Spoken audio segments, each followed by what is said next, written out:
For 1,000 years he had not touched anything alive. Now he lies face down in the wet grass, and every blade of grass pierces his skin like a blade.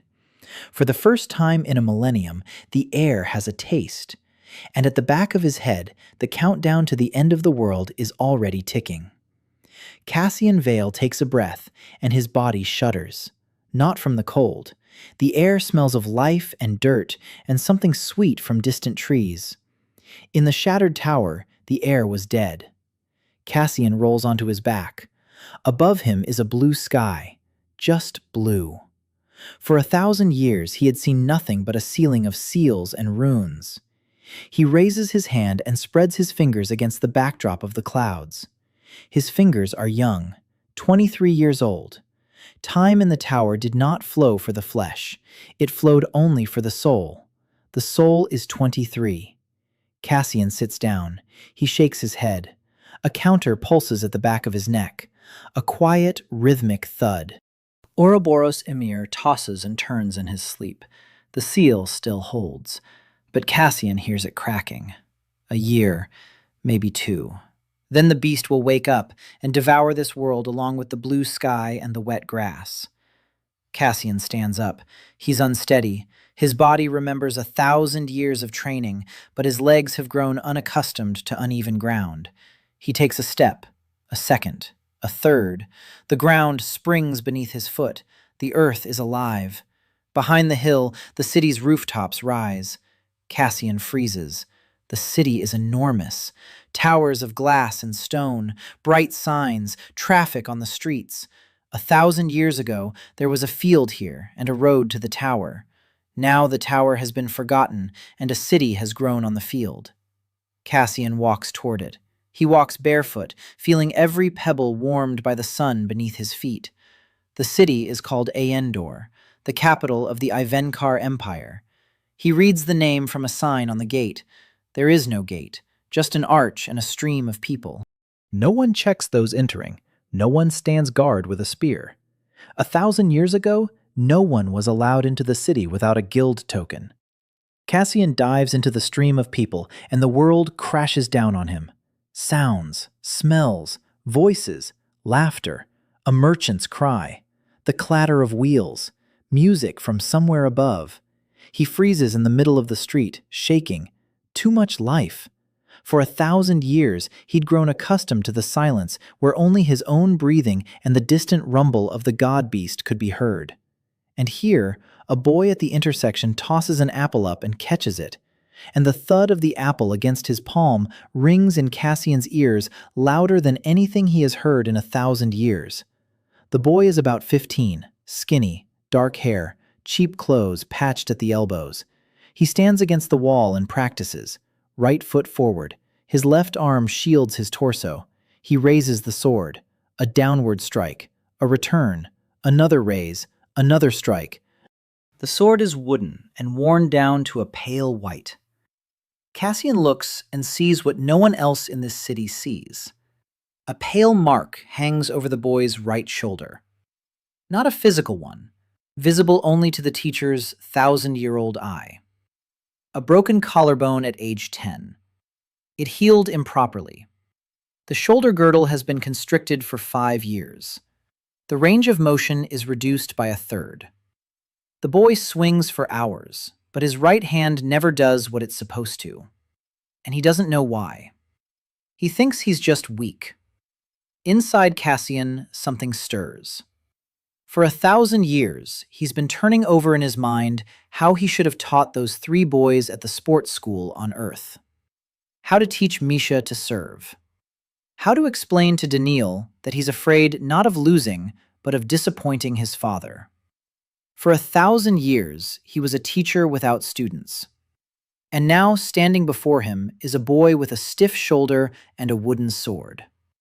And he's training alone, on the street, without a mentor. Cassian approaches. The boy turns around and looks warily. A strange, barefoot man in strange clothes. Cassian opens his mouth and realizes he doesn't know what to say. For 1,000 years, he hasn't spoken to the living. Words get stuck in his throat like stones. He silently pokes his finger at the boy's shoulder. The boy frowns and steps back. Cassian demonstrates again. Slowly, he touches his own right shoulder and then the boy's. The boy hesitates. Then he nods. Cassian places his fingers on the boy's shoulder. 1,000 years of knowledge of anatomy. 1,000 years of studying every joint and every muscle and every tendon. His fingers find the spot where the bone has fused crookedly. They press precisely. The boy shudders. Cassian shifts, twists, and releases. 30 seconds. The boy blinks. He raises his right arm. Higher. Even higher. His eyes widen. For 5 years, his arm hadn't risen above his ear. Now it moves upward freely, without pain, without stiffness.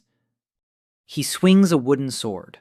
The swing goes through its full range for the first time in 5 years. The boy looks at Cassian.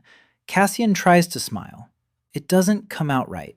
His facial muscles don't remember how to do it. The boy says his name is Theo. Cassian nods. Theo blurts out that in 2 hours he has a pressure for the junior section of the arena, that he's been saving up for this exam for 6 months, that if he fails, his next chance won't come for another year. Cassian nods again. Theo mutters a thank you and runs off toward the arena. Cassian watches him go. It's warm inside, the first warmth in 1,000 years. Then he turns and sees a bread cart. The smell hits his nose and his eyes well up. Bread. Ordinary bread. He hasn't eaten bread in 1,000 years. He walks over and reaches out his hand. The vendor says something. He doesn't understand. She repeats it louder. Money. She wants money. Cassian doesn't know what money is in this world. In his time, they used copper guild tokens. He stands in front of the stall and can't buy a loaf. The strongest warrior in the history of Avenkar can't buy a loaf. The vendor waves her hand and turns away. A tear rolls down Cassian's cheek. Just one. He wipes it away and keeps walking. A timer ticks in his head. Ouroboros-Ymir tosses and turns in his sleep, and the oldest warrior in this world wanders barefoot through the capital, not knowing where to go. Theo ran down the street toward the arena, not understanding what had happened to his shoulder. For 5 years, he'd grown accustomed to the pain with every swing. For 5 years, coaches in free gyms had told him he simply wasn't trying hard enough. But a barefoot stranger touched his shoulder for 30 seconds, and the pain was gone. It hadn't subsided. It was gone. The arena for the junior division stood on the eastern outskirts of Aendor. A low stone building with the Guild Council's coat of arms above the entrance. Inside, the candidates had already gathered, 32 teenagers between the ages of 14 and 16. Most were in the uniforms of private academies, clean clothes, good wooden swords with brand marks. Theo had a patched jacket and a sword he'd carved himself from an ash branch 3 years ago. There were 3 examiners, mid-ranking masters of the Empire. For these men, the junior selection was routine, a tedious duty they performed every 6 months. The format was simple. Each candidate stepped onto the platform and demonstrated the basic form. 3 strikes. Stance, transition. The examiners gave a score from 1 to 10. 6 or higher meant passing. Theo was 17th in line. He assumed the stance. Right foot forward, left hand at his side. He raised the sword. And for the first time in 5 years, his right arm rose freely. Without a jerk, without a cramp, without that split-second delay he'd grown accustomed to compensating for. The downward strike came through cleanly, perfectly clean. The sword sliced through the air with that sound that only happens when the line of the strike is flawless. Second strike, a side strike. His shoulder worked as it should have always worked. Full range of motion, steady speed. Third strike, an upward strike. Theo felt his body doing what he'd always wanted to but couldn't, as if someone had unlocked an invisible lock. He finished the form and returned to his starting stance. Silence. One of the examiners set aside the scorecard. Then he turned to his colleague. They exchanged glances.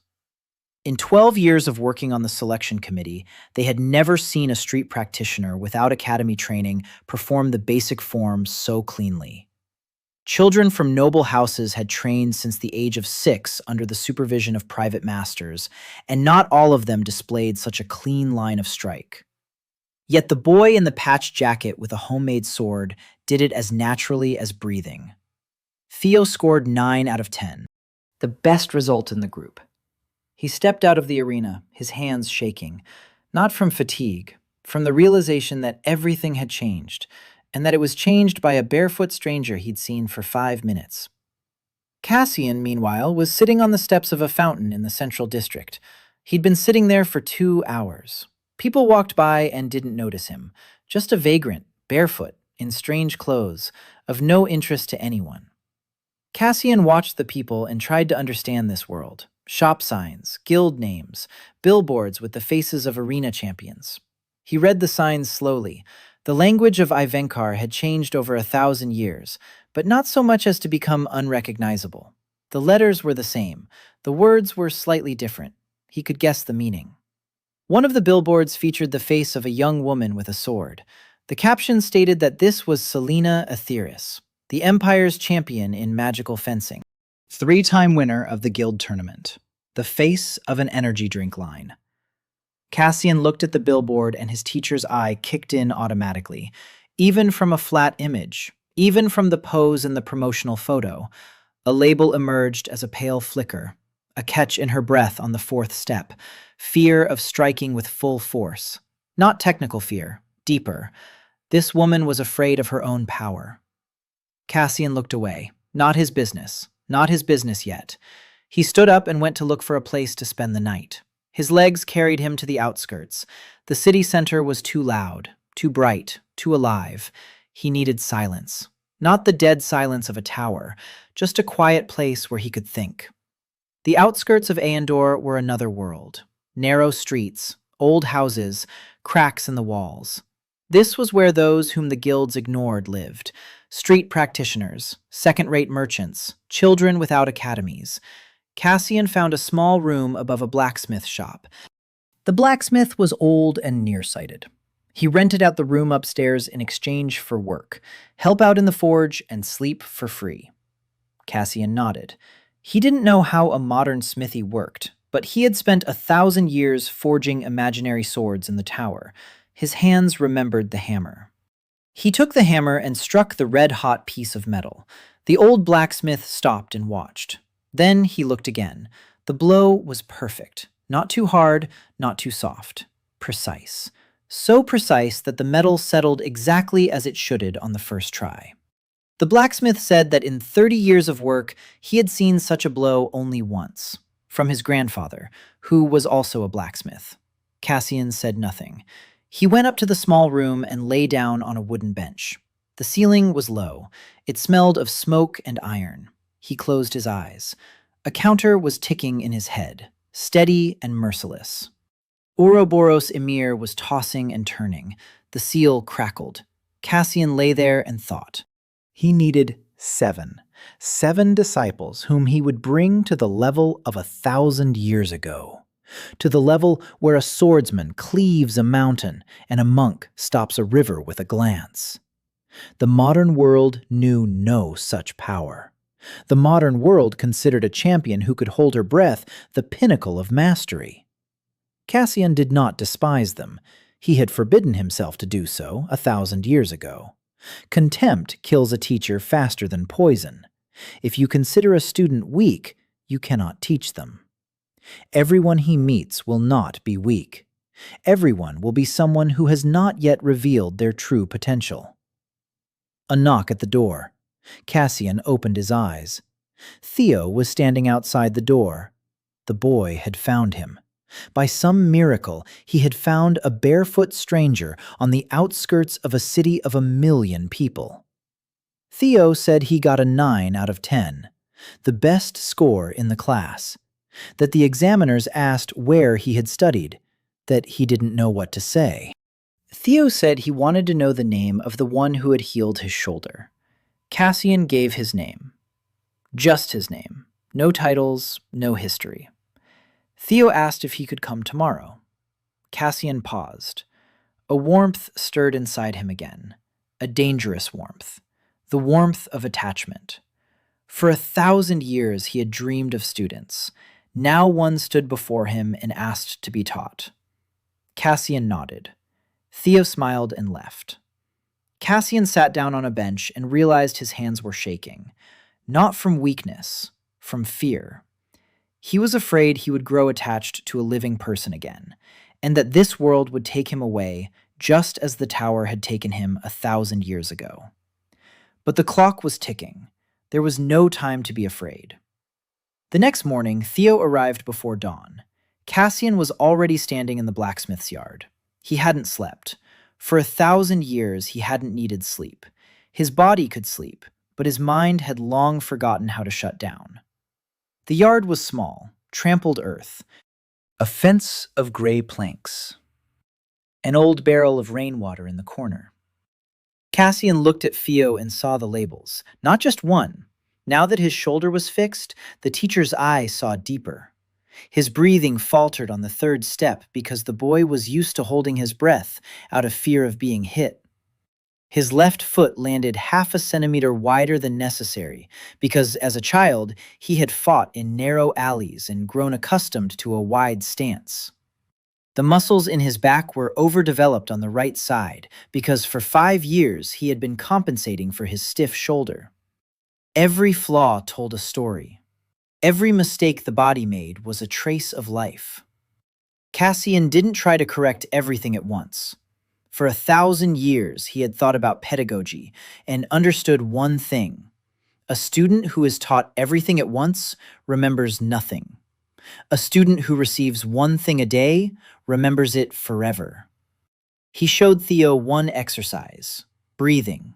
Just breathing. Inhale for 2 steps. Exhale for 2 steps.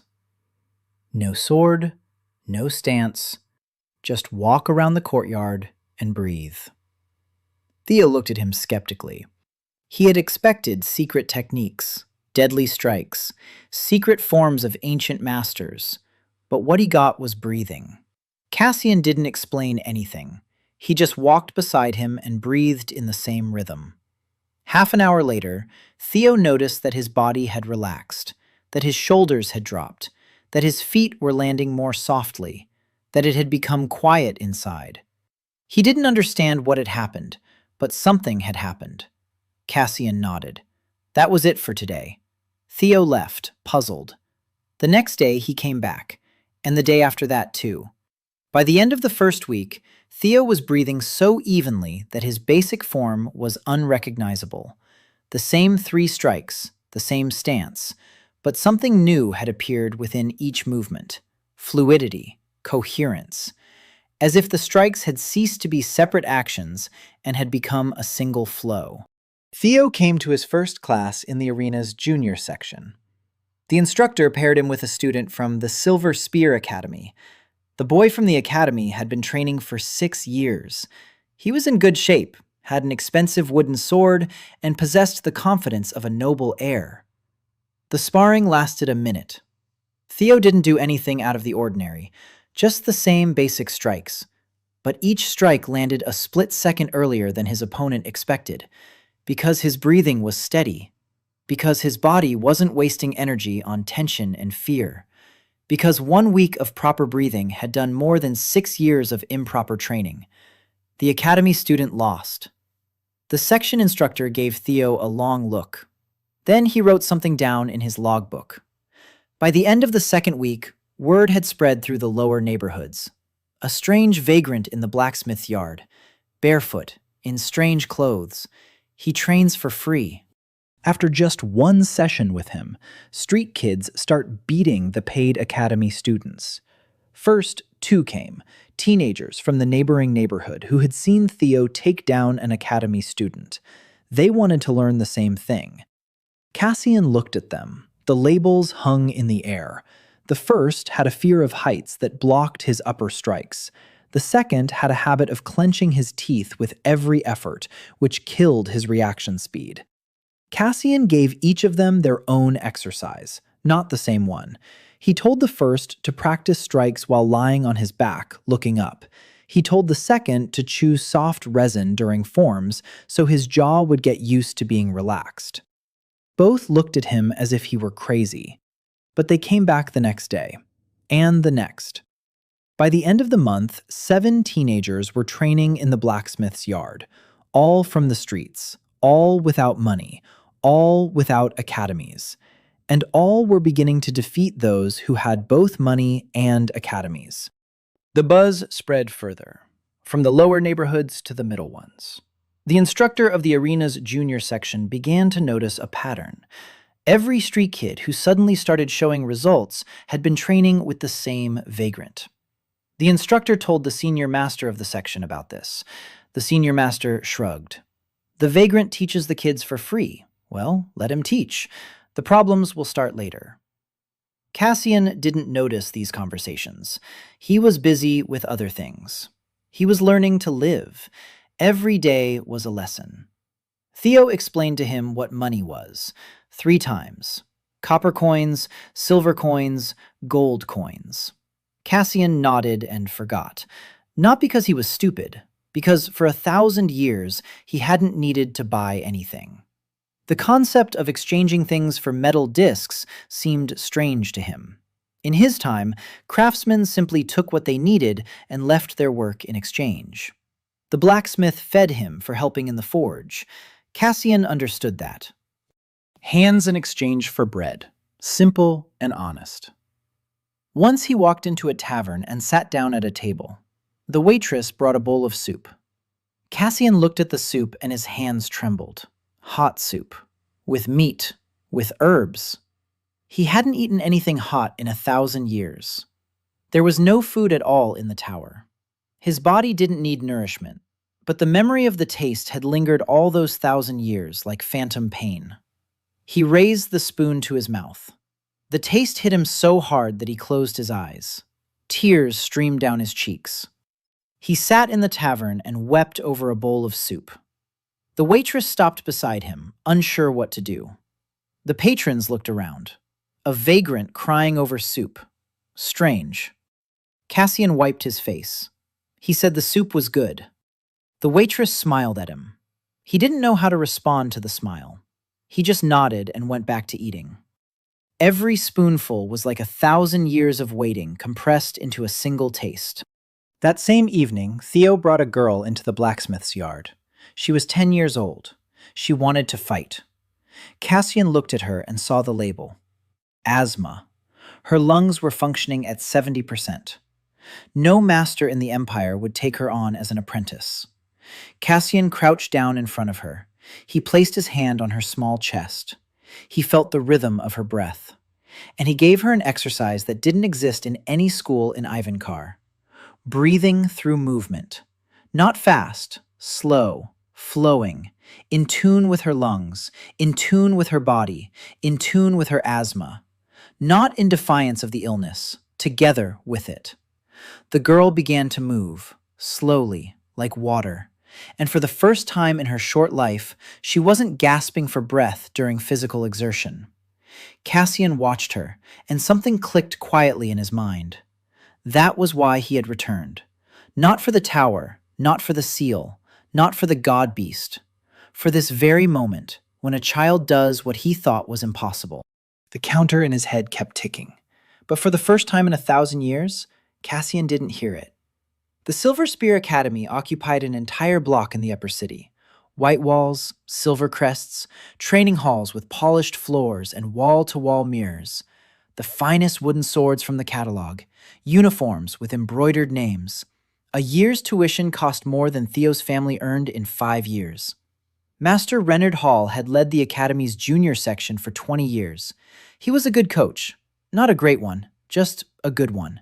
His students consistently made the cut, consistently ranked in the top 10, consistently received invitations to the senior section. And for the 3rd week in a row, his students had consistently lost to street kids in sparring matches in the arena's junior section. Master Renaud sat in his office and looked at the reports. 3 of his best students from the junior class had lost in sparring matches to kids from the streets. Not by accident. Not due to bad luck.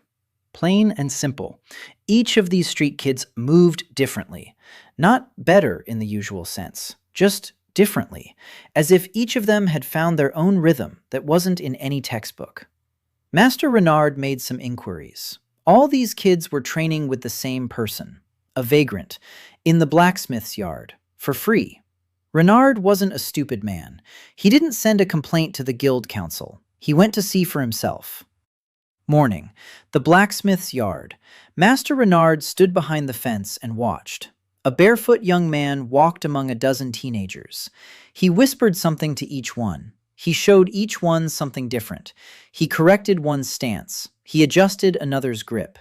To a third, he simply placed a hand on the shoulder and stood beside him while the boy breathed. Renard watched and could not make sense of what he was seeing. It bore no resemblance to any school he knew, nor to any method. The vagabond was not teaching techniques. He was teaching bodies, each body individually, as if for every student there existed a unique system of martial arts that he invented on the fly. Renard stood by the fence for an hour. Then he left. That evening, he wrote a letter to the Academy's senior curator. The letter contained a single sentence. "We need to look into this." That same day, on the other side of town, something else happened. Mira Voss was sitting on the roof of a 3-story building, counting coins. 19 years old, short, dark hair, a scar on her left cheekbone, quick hands, quick feet, quick eyes. She was a thief, a good thief, the best in the lower quarter. There weren't many coins, a bad day. 3 wallets and all half empty. The Shadow Guild had been offering her a contract for 4 months now. A steady job, stable income, stable killing. Mira didn't want to kill. Steal, yes. Kill, no. But her options were dwindling. She jumped off the roof. 3 stories. She landed softly. Her legs were springy. Her body worked like a machine. She walked through the alley and heard the sounds of training. Wooden swords, footsteps, breathing. She peered through a gap in the fence. The blacksmith's yard. Teenagers were training. A barefoot man walked among them. Mira watched, and her eyes settled on the vagrant. He moved strangely. Not quickly, not slowly, precisely. Every step landed exactly where it needed to. Every turn of his head was measured to the millimeter. Mira had seen many fighters, arena masters, assassins of the Shadow Guild, border soldiers. None of them moved like that. This man moved as if the space around him were an extension of himself. She blinked. The vagrant stood by the fence and looked straight at her, through the gap, right into her eyes. Mira flinched. Her heart began to pound. He couldn't see her. She was hiding in the shadows. She was the best at hiding in the lower quarter. Yet he was looking right at her as if she were standing in the middle of a well-lit room. Cassian saw the label. A whole constellation of pale marks hung over the girl beyond the fence. A body, perfectly attuned to movement. Reflexes at a level he hadn't seen in any of his students. The potential of a top-class assassin. And yet, a deep, ingrained fear of touch. Someone had beaten her as a child, regularly. Her body had learned to dodge, but her soul had learned not to trust. Every skill of hers grew out of pain. Every movement was an escape. She wasn't moving toward a goal. She was moving away from danger. Cassian turned away from the fence. He didn't call out to her. He didn't come out. He simply returned to his students. Mira stood by the fence for another 10 minutes. Then she left. But she returned the next day, and the day after that. She came and peered through the crack. On the 4th day, Cassian left a bowl of rice by the fence. Mira looked at the bowl. She looked at the vagrant who pretended not to notice her. She took the bowl. She ate. She left the empty bowl where it was. On the 5th day, a wooden stick lay next to the bowl. Short, light, just her height. Mira looked at the stick and understood. It was an invitation. Not with words, not with promises, just a stick and a bowl of rice. She climbed over the fence. Cassian didn't turn around. He kept working with the teenagers. Mira stood by the fence with the stick in her hand and waited. 10 minutes later, the teenagers left. Cassian turned toward her. He looked at her for a long time. Mira held his gaze. Under that gaze, she felt naked. Not physically, deeper, as if he could see every bruise that had long since faded from her skin but remained inside. Cassian said one sentence. He said she had a gift not for killing, but for movement. Mira blinked. No one had ever said anything like that to her. The Shadow Guild wanted her hands for killing. The trainers in the underground halls praised her for the speed of her strikes. Everyone saw her as a weapon. But this barefoot vagabond saw movement. Cassian showed her a single form. Not a fighting one. A dance. A step forward, a turn. A step back, a turn. Not a single strike, just movement. Pure, beautiful, aimless movement. Mira repeated it. Her body caught the form instantly. She moved, and for the first time in 19 years, her movement wasn't an escape. It was simply movement, free, belonging to no one. She finished the form and stood there, breathing heavily. Not from exhaustion, from something else. Her eyes were wet. She wiped them with her sleeve and said she would come back tomorrow. Cassian nodded. 3 days after Mira's arrival, what Cassian had expected happened.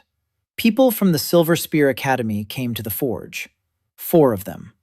2 senior section students, a mid-ranking instructor, and the curator. The curator was a large man with a silver crest on his chest and the confidence of someone accustomed to having no one object to him. He said that the vagabond was conducting illegal coaching activities without a license from the Council of Guilds, that his students were violating the rules of the junior section by competing without academic affiliation, that he should stop immediately. Cassian stood in the courtyard and listened. Behind him stood Theo and 5 other teenagers. Mira sat on the fence and watched. Cassian looked at the curator and saw the label. His left knee had been injured 20 years ago. Since then, this man had been unable to perform low stances and compensated with arm strength. His entire technique was built on upper strikes. Take his arms away and he'll fall. Cassian didn't mention this. He said he didn't know about licenses, that he was just helping the kids. The curator said that helping without a license was prohibited. Cassian asked how to get a license. The curator smirked and said that to do so, one had to pass the Guild Council's certification and have a recommendation from a recognized academy. Cassian nodded. The curator turned and headed for the exit. And then one of the academy's senior students did something stupid. He looked at Theo and said that street rats should know their place. Theo clenched his fists. Cassian put a hand on his shoulder. Theo stopped. The senior student smirked and followed the curator. The courtyard emptied. Mira jumped down from the fence and said that these people would return. Cassian knew. He knew how power worked. 1,000 years ago, the guilds were different. But the nature of power hadn't changed. Those at the top don't like it when someone at the bottom rises without their permission. He looked at his students. 7 teenagers and 1 thief. Skinny, poor, without connections, without money, without licenses.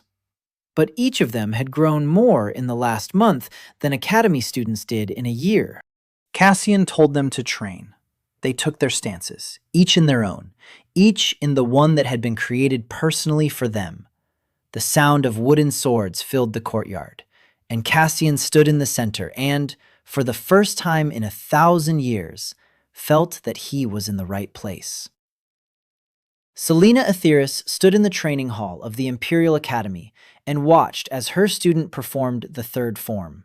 A young man named Darren Cole, 18 years old, talented, from a good family, 2 years under her guidance. He was performing the form correctly, technically flawless. Every movement by the book, every angle precise, every step was precise. And yet, something was off. Selena had seen it for 6 months now. Darren performed the form like a machine, beautifully, lifelessly, without that inner fire that distinguishes a master from a mere performer. She had been teaching him this form for 6 months, demonstrating it, explained it, broke it down into elements. Darren repeated it over and over, becoming more precise and more lifeless with each pass. Selena didn't know what to do. She was the Empire's champion, a 3-time champion, the face of advertising campaigns, the best swordsman of his generation. And she couldn't teach her student a single form. After practice, Darren left, and Selena remained in the empty hall. She took her sword and assumed a stance. The first form of magical fencing, the very one she had shown Darren. The sword rose. The strike went down. Clean, fast, perfect, and empty. Selena lowered her sword. She knew that her own form was dead too.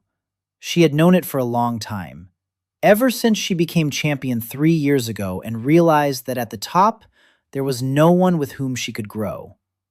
She was 24 years old. Her whole life lay ahead of her, and yet she had the feeling that it was all already over.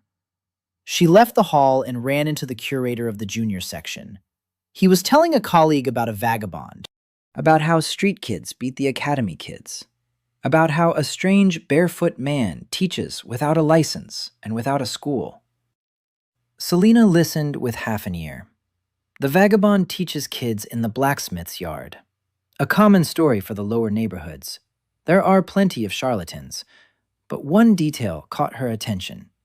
The curator said that every child in that courtyard moves differently, not according to a single school, not according to a single system, each in their own way, as if each had been assigned an individual technique. Selena paused. An individual technique. In modern Iveyne, that was considered impossible, too expensive, too complicated.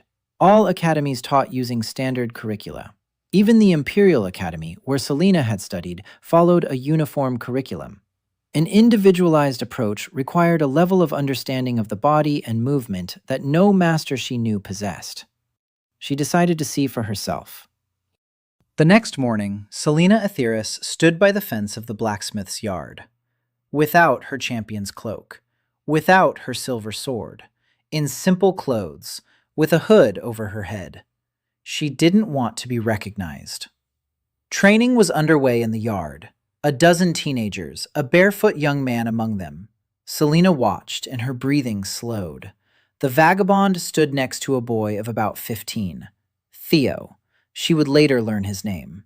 The vagrant placed his hand on the boy's back between his shoulder blades and pressed lightly. The boy corrected his posture. Not on command. His body found the correct position on its own from a single touch. Selena knew how it worked. She had been training students for 5 years. She knew how many words and demonstrations it took to correct a stance. 10 minutes at least. This man did it in a second, with a single touch, because he didn't press on a muscle. He pressed on a point that caused the whole body to realign. To do that, you need to know anatomy at a level Selena had never seen before. She shifted her gaze to another student, a girl with short hair and a scar on her cheekbone, Mira. She moved completely differently from the rest. No direct strikes, only evades, slides, and turns. Like a dance, like water. Every movement flowed into the next without pauses or stops. It wasn't a single style Selena recognized.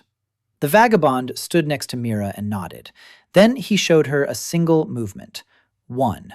A short step to the side with a hip turn. Mira repeated it, and her entire sequence became an order of magnitude faster. One movement changed the entire sequence. Selena watched, and her throat went dry. She had seen dozens of masters, hundreds. She was the best on the continent, and she had never seen anything like this. This man wasn't teaching technique. He was seeing the person, in their entirety. Every muscle, every tension, and every fear, and he found the key to each body individually. The vagabond turned. He looked in her direction, through the fence, through his hood, straight into her eyes. Selena froze. His gaze was calm, not aggressive, not judgmental, just seeing. And there was something in that gaze that made the champion of the Empire feel like a first-year student. Cassian saw the tag. Hanging above the woman by the fence was the label he'd already read on the billboard. Now, up close, it was more detailed. Her breath caught on the fourth step because of the tightness in her diaphragm. The tightness had appeared at 14, when she was first struck at A and she held her breath out of fear. Since then, every fourth step has carried the shadow of that fear. She compensated for it with 10 years of training. She built her technique around that tightness. She became a champion around that tightness. But the tightness remained, and it was eating her from the inside. Not her technique, her soul. She was a champion who never fought at full strength. Because full strength required free breathing, and free breathing meant letting go of control. And letting go of control meant becoming that 14-year-old girl again who had been hit and who was scared. Cassian turned away. He continued training. Selena stood by the fence for another half hour. Then she left. That night she couldn't sleep. She lay in her large apartment in the upper city and stared at the ceiling. The apartment was beautiful, expensive, empty. Medals and trophies hung on the walls. On the table lay a contract for an energy drink advertisement. 3 championship swords stood in the closet. None of it was worth anything. She realized this the moment the barefoot vagrant looked at her, and there was neither admiration nor envy nor fear in his eyes, only quiet understanding, as if he saw not the champion, but the frightened little girl inside. And he didn't judge her. The next day, Selena came to the fence again, and the next. For 3 days she watched. On the 4th, she entered the courtyard, without her hood. The apprentices fell silent. They recognized her. The champion of the Empire in the blacksmith's courtyard. Theo opened his mouth and forgot to close it. Mira narrowed her eyes. Cassian turned to her. He didn't know who she was. He didn't watch the tournaments. He didn't read the newspapers. To him, she was just a woman with bated breath and sad eyes. Selena said she wanted to understand how he taught. Cassian paused. Then he said one thing. He said she fought well, but was scared. Selena froze. 24 years old, 10 years in the arena, thousands of spectators, dozens of masters. No one had ever said those words to her. Everyone said she was perfect, that she was flawless, that she was the best. And this barefoot vagabond who didn't know her name said she was scared. And he was right. She stood in the blacksmith's yard, tears streaming down her cheeks. For the first time in 10 years. Because for the first time in 10 years, someone had seen the real her. Cassian didn't step toward her. He didn't comfort her, didn't hug her. He didn't know how. 1,000 years of solitude had burned away all his skills of comfort. He just stood there and waited for her to finish crying. Then he said that if she wanted to, she could come tomorrow. Selena wiped her eyes. She nodded and left. And Cassian stood in the courtyard, his heart beating a little faster than usual. He didn't understand why.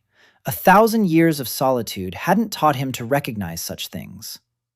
Selena came the next morning, without her champion's cloak, without her silver sword, with a simple wooden blade she'd bought from a merchant in the lower quarter. The students watched her from the corners of the courtyard. Theo knew who she was. Mira knew too. The Empire's champion had come to train with a vagabond. It was as if the sun had descended into the blacksmith's courtyard and joined the line. Cassian paid no attention to it. To him, she was a student holding her breath. No more, no less. He asked her to assume a stance. Selena stood, flawlessly. 10 years of muscle memory, every joint in its place, every angle calibrated to the degree. Cassian circled her, slowly. His eyes read the labels one by one, a clench in the diaphragm, the left hip slightly turned inward from the habit of protecting the torso, the right wrist overtrained, microtension in the neck from constant monitoring of peripheral vision. None of these were mistakes. They were the marks of 10 years of survival in the arena. She had built a fortress of compensations around her fear, and that fortress had made her a champion. But the fortress was a prison. Cassian stopped in front of her. He told her she needed to forget how she fought. Selena looked at him as if he'd asked her to forget her own name. 10 years of training, thousands of hours, 3 championship titles. And this vagabond was asking her to forget. Cassian didn't explain. He showed her an exercise. Ridiculously simple. Stand. Just stand. No stance, no tension. Feet shoulder-width apart, arms at her sides. Stand and breathe. Selena stood, and nothing happened. A minute, 2, 5, 10. By the 15th minute, her hands began to shake.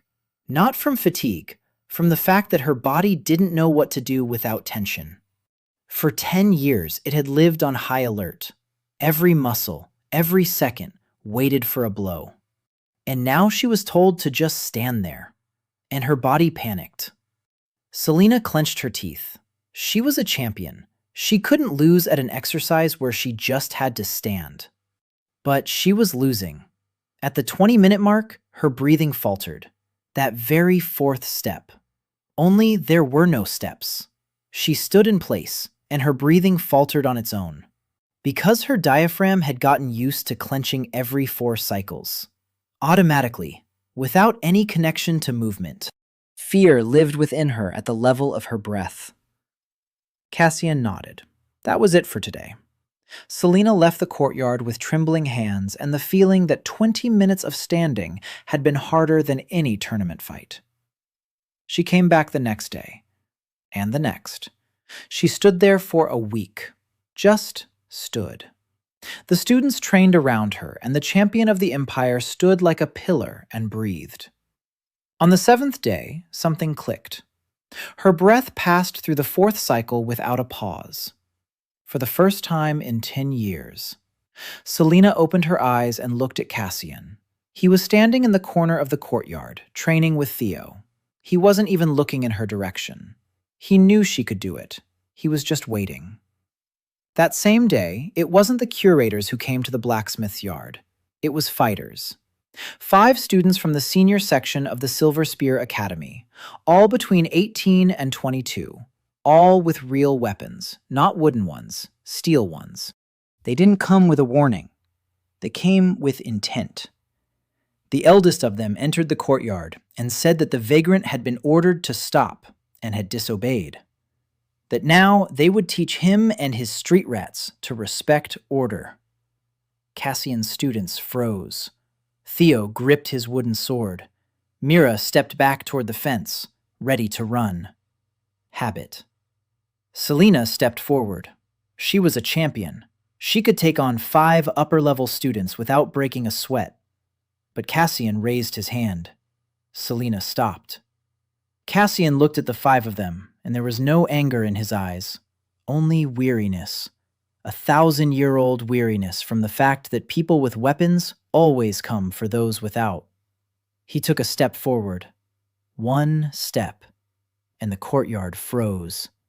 The eldest of the 5 stopped. His body stopped before his mind understood why. Something had changed in the air. Something so subtle it was impossible to describe in words. Pressure. Not physical, not magical. Deeper. As if the space around the barefoot vagabond had grown denser. As if the air had remembered that once upon a time people had split mountains in 2. Cassian stood and looked at the 5. He didn't take a fighting stance. He didn't draw his weapon. He simply stood there.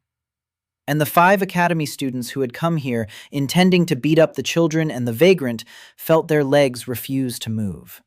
Not out of fear. It was something ancient.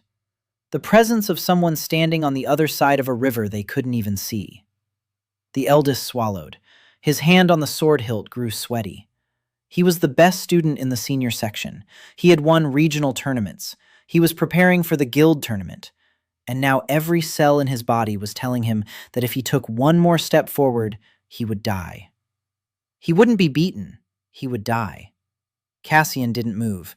He didn't threaten them. He didn't say a word. He just stood there. 10 seconds.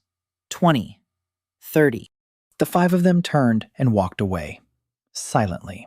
Not a word. Not a single insult. They just left. Theo exhaled. Mira climbed down from the fence she had already scaled. Selena stood and stared at Cassian with wide eyes. She was a champion, the best swordsman of her generation, and she had just witnessed something that defied description. The vagabond had done nothing visible, but 5 armed fighters had fled like puppies from a wolf. Selena asked what it was. Cassian turned to her and paused. Then he said it was simply a presence, that when the body trains long enough, it begins to speak without words. Selena asked how long was long enough. Cassian looked up at the sky and said nothing. 1,000 years. But he couldn't say that. Not because he was hiding it, because he didn't know how to say it out loud without sounding crazy. That evening, Selena didn't go home. She stayed in the courtyard after training. Cassian sat on the steps of the smithy and watched the sunset. Selena sat down beside him. They were silent. For the first time in 10 years, she felt at ease in someone else's silence. Usually, she would be the one to break it. Usually, she filled the pauses with words and smiles and small talk. Here, she just sat, and the silence was warm. Cassian was silent too, but his silence was different. He wasn't silent because he had nothing to say. He was silent because for 1,000 years, he had had no one to talk to. And now a living person was sitting next to him, simply breathing quietly. And it was so unbearably beautiful that he was afraid to move and scare her away. 2 days after the incident with the Academy fighters, a girl, 16 years old, petite, dark hair pulled back into a bun, large, attentive eyes. She came barefoot, not because she didn't have shoes, because it was more comfortable that way. She stopped at the entrance to the courtyard and stood there for 10 minutes without moving. Theo noticed her first. He walked over and asked what she wanted. She didn't answer. Theo repeated it louder. She didn't answer. Mira walked over and touched her on the shoulder. The girl turned and gestured. She was deaf.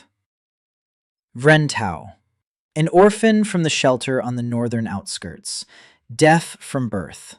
She had never heard a single sound, not a voice, not music, not the clash of swords, not the wind. She had come because one of the boys from the orphanage trained with Cassian and told her about a vagabond who fixed people. Wren didn't know what fixed meant, but she wanted to try. At the orphanage, people pitied her. On the street, they laughed at her. They wouldn't let her into the arena. Masters turned her away without a second glance. Deaf, disabled. Martial arts weren't for her. Cassian noticed her even before Theo and Mira approached. He saw the label and stopped. Hanging over this girl was a mark he had never seen in 1,000 years. Not a flaw, not a clamp, not a trauma. Emptiness. Pure, absolute emptiness in the place where other people had a sound channel of perception. And surrounding that emptiness, a compensation that made his heart stop. A vibrational sense developed 40 times higher than normal. This girl couldn't hear sounds, but she felt vibrations. Through her feet, through her fingertips, through her skin. She sensed every step a person took within a 20-meter radius through the ground. Every shift in weight, every shift in center of gravity. She felt the world through her soles where others heard it with their ears. Cassian approached her, crouched down, looked into her eyes. Wren looked at him without fear, without hope, without expectation. She just looked. He made a gesture to her, an open palm toward the ground. Then he touched his ear and shook his head. Then he touched the ground and nodded. Wren blinked. She understood. He was telling her that ears were unnecessary, that the earth hears. Cassian stood up and stamped his foot, once, hard. Wren flinched, not from the sound she couldn't hear, from the vibration that traveled through the ground into her feet. Cassian showed her. He walked 10 meters away and began to walk, at a normal pace.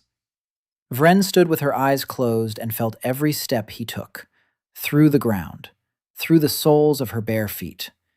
He walked evenly, left foot, right foot, left, right. Then he changed the rhythm. Step, step, pause, step. Wren opened her eyes and repeated his rhythm with her feet while standing in place. Exactly, down to the fraction of a second. Cassian smiled. This time, his facial muscles remembered how to do it. He turned to the other students and said one sentence. He said that this girl hears what they cannot hear. Theo and Mira exchanged glances. They didn't understand, but Cassian didn't explain. He began to teach Wren a form that didn't exist, a new one. He was creating it right there in the dusty courtyard of the smithy. A form in which not a single element was tied to sound.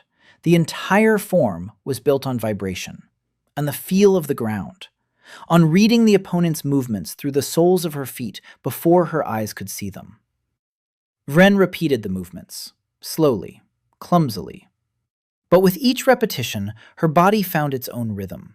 Its own unique rhythm that didn't exist in any school in Iveyne because no school had ever been designed for a deaf girl from an orphanage.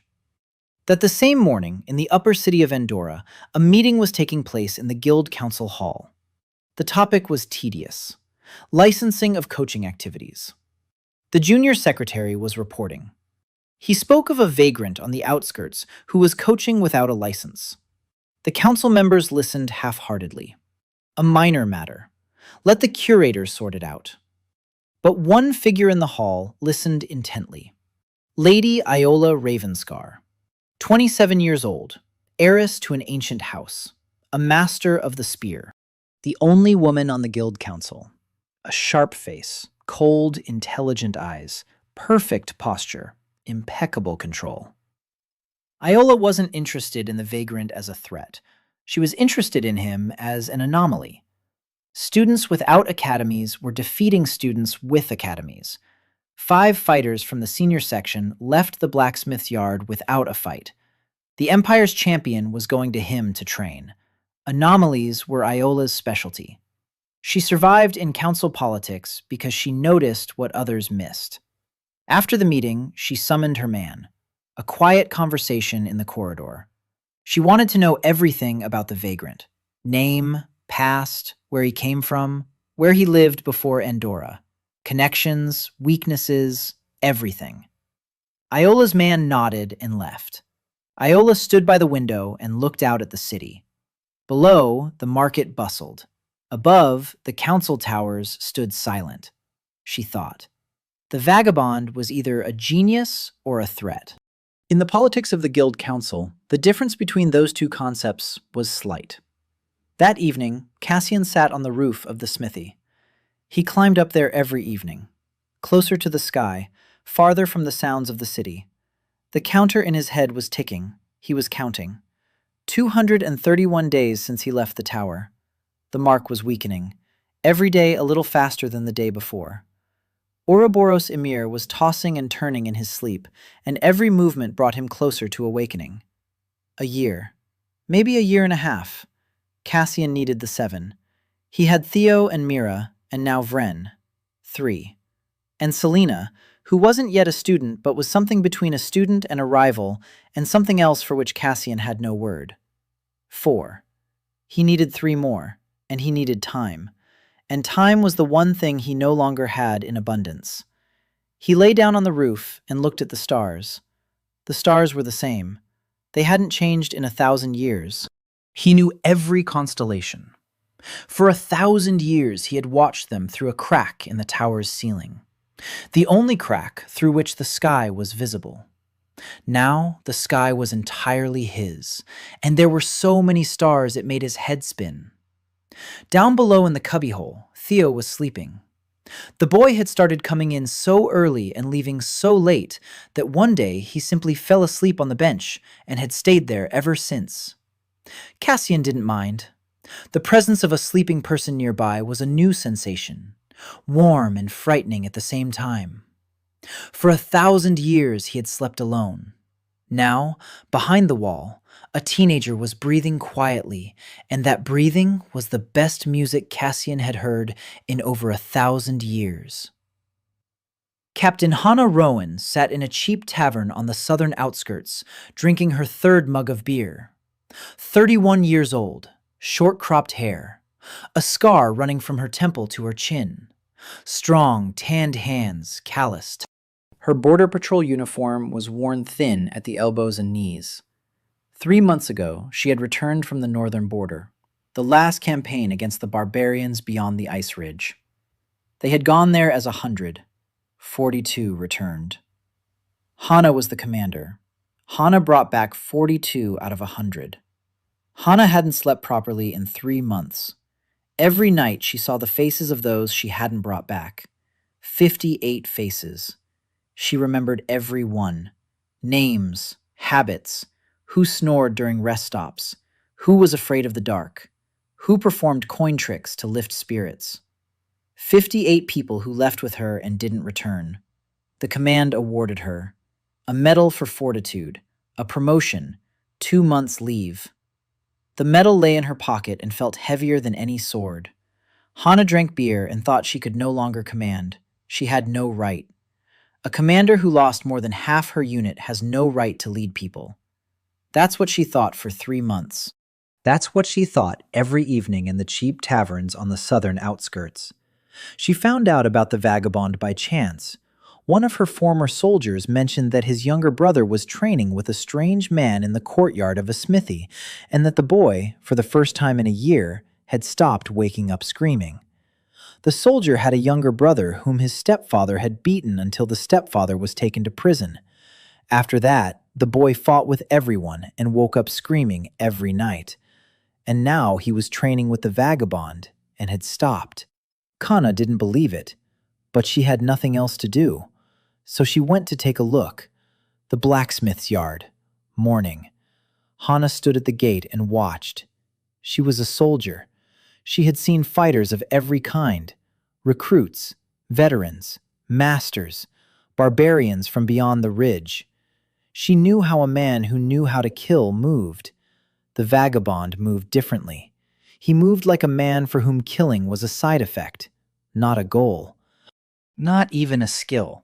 Simply a consequence of his body having reached a level where any movement could be deadly, yet no movement intended to be so. Hana watched him for 5 minutes and realized 2 things. First, this man could kill everyone in this courtyard without moving from his spot. Second, this man would never do that in his life. These 2 realizations did not contradict each other. They created something third. Something that made Hana's eyes sting. She entered the courtyard. Cassian turned around. He saw the labels. Many. Military labels. A body trained for killing and scarred by killing. The right shoulder bears the mark of a mace blow. The left knee is twisted and set in the field. 3 broken ribs that have healed unevenly. And above it all, the main label. Not a physical one, a spiritual one. The survivor's guilt. A body that had returned from a battle in which those for whom it was responsible had perished. Hana didn't explain why she had come. She looked at the vagrant and asked if she could train here. Cassian looked at her for a long time. Then he nodded. Hana took her place in line next to the teenagers and began doing basic warm-ups. She was an experienced fighter. Her body was stronger and faster than any of the students in the courtyard. But Cassian didn't give her combat drills. He gave her the same thing he'd given Selene. To stand. Just to stand. Hana stood, and by the third minute her body began to shake. Not from fatigue. It was because standing still was scarier than moving. Movement was familiar. Movement was safe. When you move, you don't think.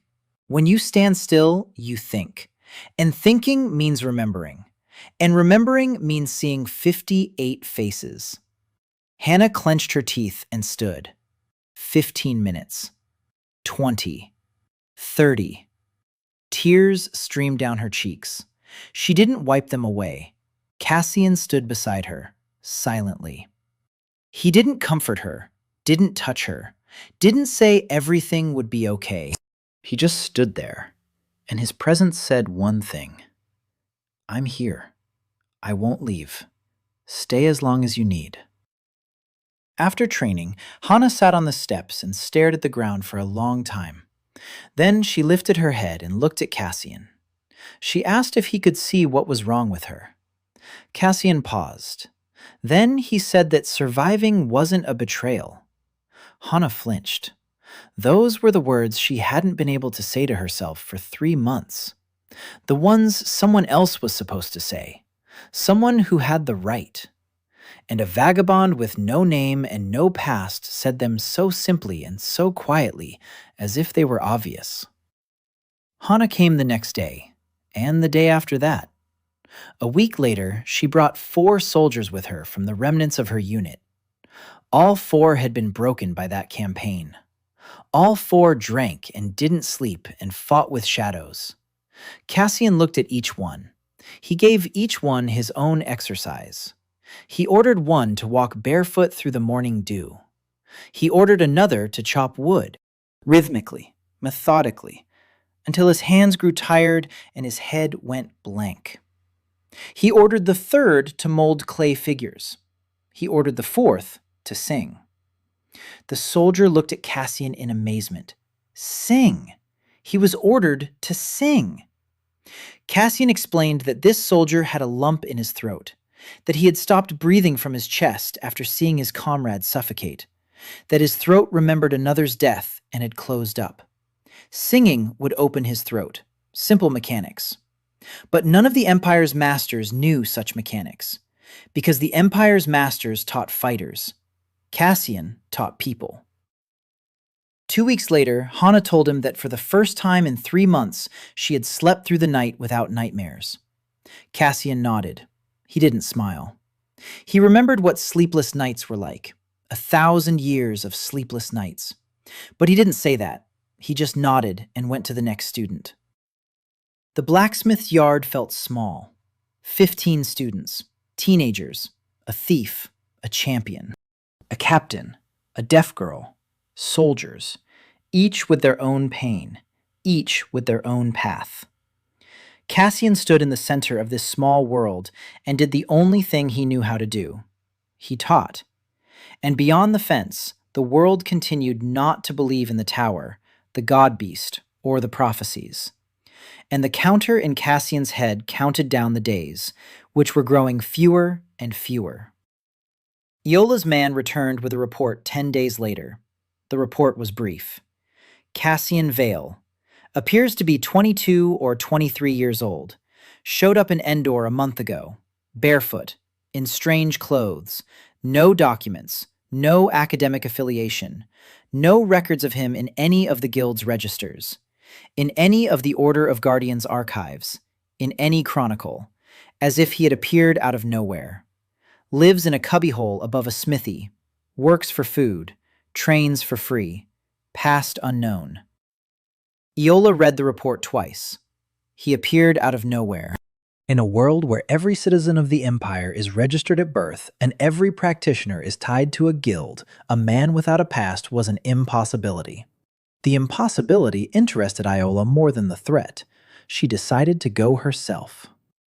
Iola Ravenscar arrived at the smithy courtyard at noon, without hiding, in her own clothes, with the council's silver badge on her chest, with a spear on her back. She entered the courtyard and the apprentices parted. They knew who she was, the only woman on the guild council, heiress of House Ravenscar, 6th rank spearmaster, one of the 12 most influential people in the empire. Cassian looked up. He saw the insignia and closed his eyes for a moment. This woman was as layered as the annual rings of an ancient tree. On the outside, a flawless political machine. Every movement calculated, every word weighed, every gesture had a hidden meaning. Beneath that layer, a fighter, a good fighter, strong arms, quick reflexes, a spear like an extension of her body. Beneath that layer, another. A girl from a noble house who had been taught from the age of 5 to be useful. Not happy, not strong, useful. A tool of the family, a tool of politics, a tool of the council. She learned to be a tool so well that she forgot she was human. The main label hung over her, quiet and pale, the fear of uselessness. If she ceased to be needed, she would cease to exist, so she believed. That's what she was taught to believe. Iola approached him and spoke. She spoke like a politician, smoothly, politely, with a hidden meaning in every phrase. She said that the council was concerned about his activities, that she had come personally to understand his intentions, that if he was willing to cooperate, the council might consider the matter of his license. Cassian listened. He didn't understand half of what she said, not because he didn't know the language, because he hadn't heard political speech in 1,000 years and had forgotten how to recognize its structure. He heard the words, but didn't hear what lay behind them. He replied simply. He said that he taught people, that he didn't need a license, that if the council wanted to ban him from teaching, then let them come and ban him. Iola blinked. She was used to negotiations, to bargaining, to concessions and counter-concessions. But this man spoke plainly, without a hidden agenda, without calculation, simply and honestly. She didn't know how to handle that. Iola stood in the courtyard for an hour. She watched the training. She saw Cassian working with each student individually. She saw Selena, the Empire's champion, standing in the corner and simply breathing. She saw the deaf girl moving across the ground, sensing vibrations through the soles of her feet. She saw former soldiers molding clay and chopping wood. And not a single one of these people looked like a victim of a charlatan. Each of them looked like a person who had found something real. Iola left. That evening, she wrote a report to the council. The report stated that the vagabond posed no threat and that the matter could be closed. It was a lie. The vagabond posed a threat, a huge one, but not the kind the council was looking for.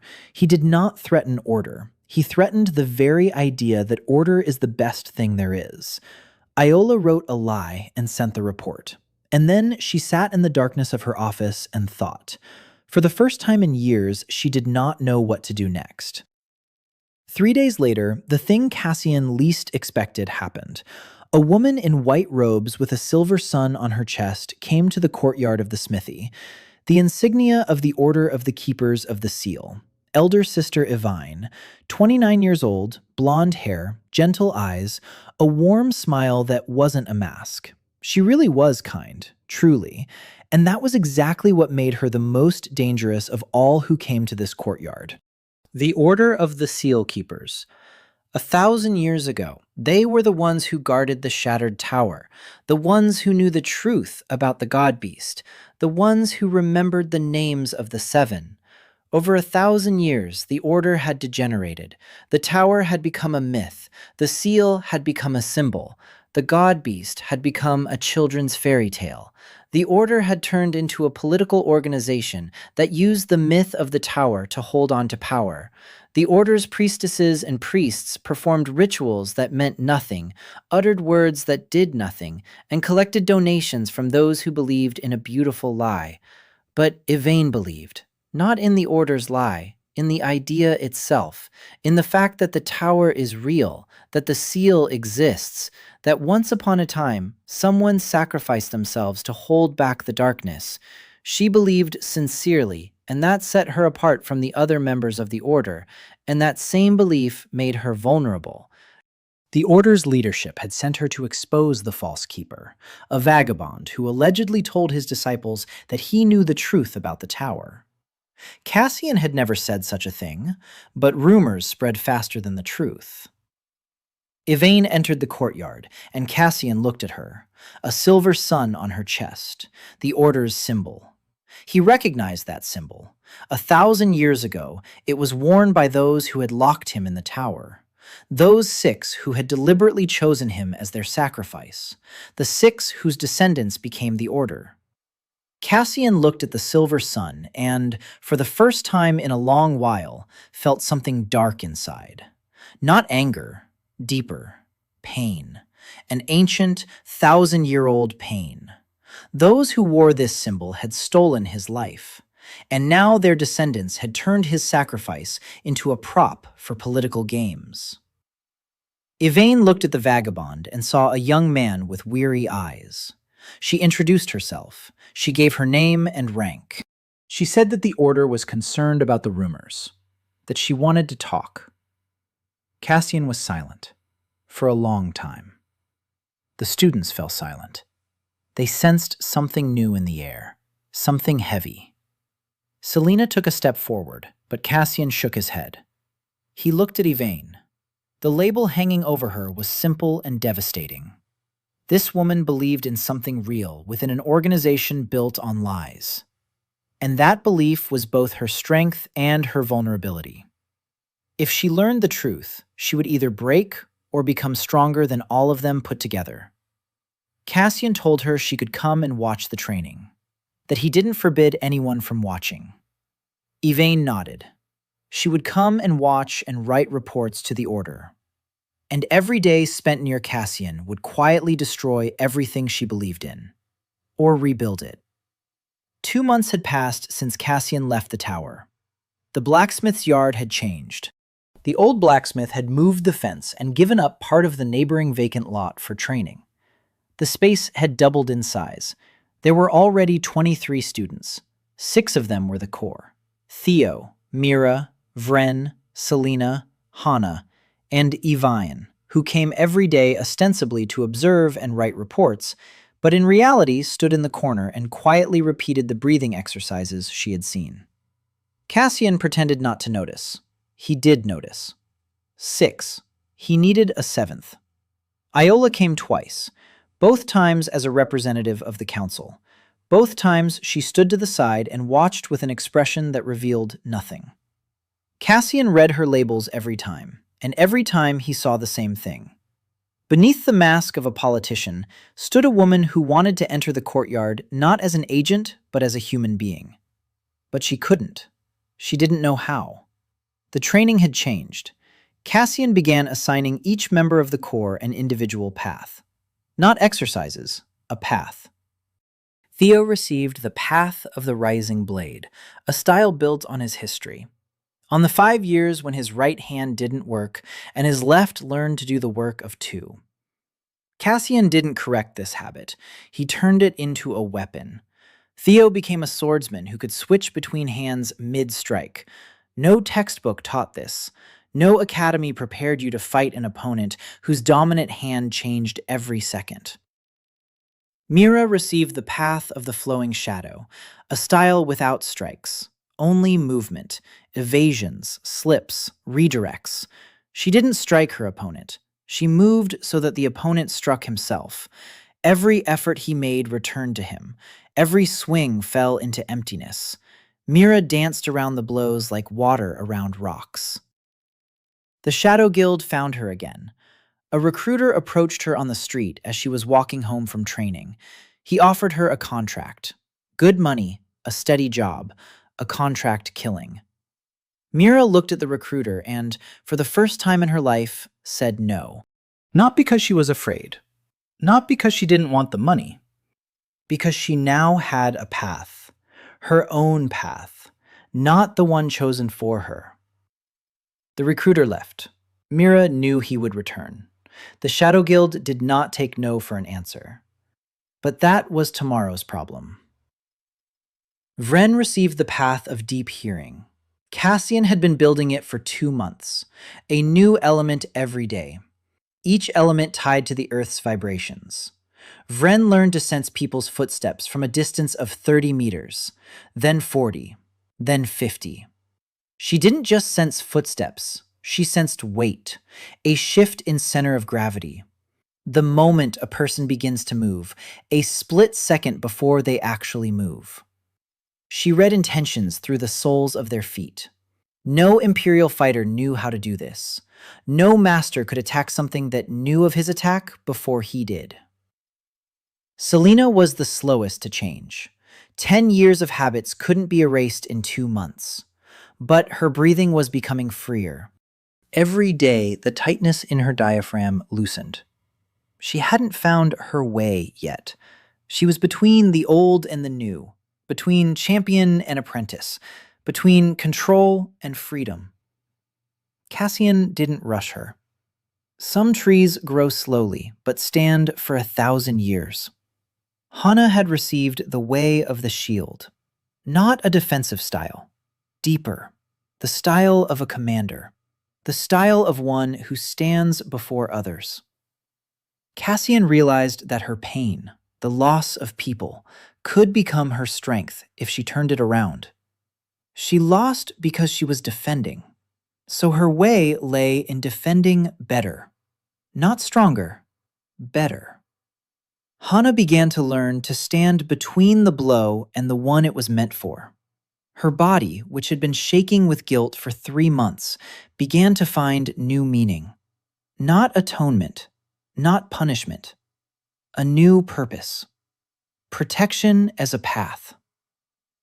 At the end of the 2nd month, an event occurred that changed everything. The Junior Section Tournament. A monthly competition in which students from different academies gathered for sparring matches. A minor event, no spectators, no bets, just training matches for the rankings. Theo faced off against a student from the Silver Spear Academy. That very one, Master Renard's best student. The boy from the academy had been training for 7 years. He had impeccable classical form, expensive equipment, a personal trainer, a full nutrition and recovery program. Theo had a patched-up jacket, a homemade wooden sword, and 2 months of training in the blacksmith's yard. The fight began. The academy student attacked first, a classic combination. 3 strikes, high, side, low. Textbook, perfect technique. Theo didn't block. He switched hands. His right hand went back, his left went forward, and intercepted the sword mid-motion.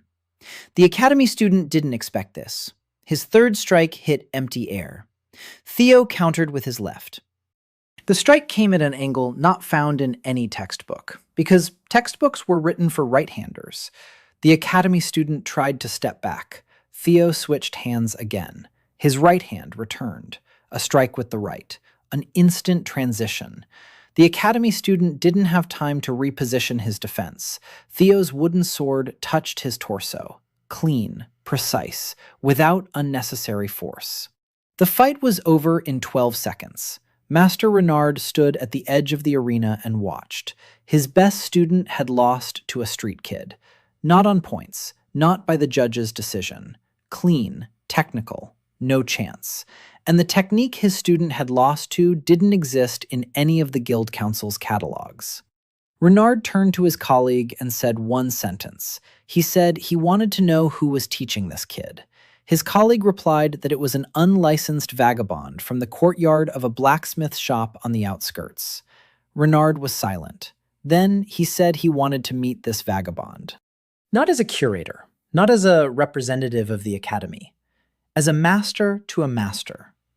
Because what he had just seen was not coaching. It was art. The very art spoken of in legends. The art that vanished 1,000 years ago and no longer exists. That evening, Cassian sat on the roof, and a timer ticked in his head. 291 days. The seal was weakening. Ouroboros-Ymir was stirring more often. Time was running out. But down in the courtyard of the smithy, his students were sleeping. Theo and Mira on benches in the small room, Wren on a mattress by the stove. Cassian listened to their breathing and remembered the tower.